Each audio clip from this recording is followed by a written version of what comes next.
ಅಪ್ಪ 18ಕ್ಕೆ RCB CSK match ಇದೆ. ಆ ಮ್ಯಾಚ್ಗೆ ಈ ಮನೆ ಮಾರಿ ಬೆಟ್ಟಿಂಗ್ ಹಾಕ್ಬೇಕಂಗಡಿ. ಆಯ್ತು ಮಗನೇ, ನೀನ್ ಇಷ್ಟ ಬಂದಂಗೆ ಮಾಡು. ನೀನ್ ಹಿಂದೆ ನಾನು ಐದನೇ. ಅಪ್ಪ ಈ ಮ್ಯಾಚ್ ಪಕ್ಕ RCB, ಯಾಕಂದ್ರೆ ಎಲ್ಲ 18. ಅದೇನು 18 ಫಿಕ್ಸಿಂಗ್ ನಂಬರ್ ಹೇಗೆ ಅದು? ಅಪ್ಪ ನಮ್ಮ RCB ಫ್ಲೇಫ್ ಹೋಗ್ಬೇಕಂದ್ರೆ ಎಲ್ಲ 18 ಬರುತ್ತೆ. ಮಹಾಭಾರತ ಯುದ್ಧ ಆಗಿತ್ತು 18 ದಿನ.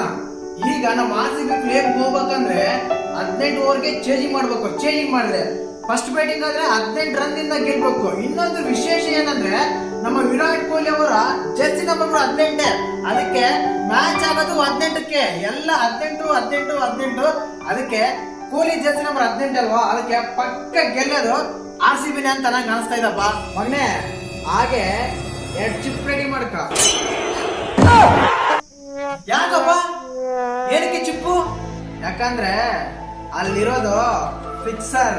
ಆಲ್ರೆಡಿ ಮ್ಯಾಚ್ ಫಿಕ್ಸ್ ಆಗಿ ಹೋಗಿದೆ, ಅರ್ಥ ಆಯ್ತಾ? ಹಾಗಾದ್ರೆ ಏನಪ್ಪ, ನಂಗೆ ಅರ್ಥನೇ ಆಗ್ತಿಲ್ಲ ನೀನ್ ಹೇಳ್ತಿರೋದು.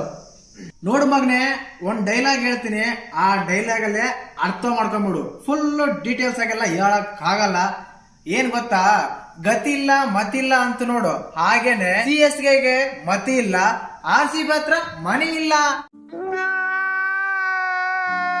ಆಗೋಯ್ತು, ಫಿಕ್ಸ್ ಆಗೋಯ್ತು, ಗೆಲ್ಲೋದೆ ಮತಿ ಇಲ್ದವ್ರು ಯಾರಂತ ಆಲ್ರೆಡಿ ಹೇಳ್ಬಿಟ್ಟಿದೀನಿ. ನಿನ್ನಿಷ್ಟ. ಹೇಳ್ದಲ್ಲ, 2 ಚಿಪ್ಪಡಿ ಮಾಡ್ಕೊಂಡು ಗಣೇಶನ್ ದೇವಸ್ಥಾನ ಹತ್ರ ಇಬ್ರು ಆ ಕಡೆ ಒಬ್ರು ಕುತ್ಕೊಂಡ್ಬಿಡೋಣ. ಬಾ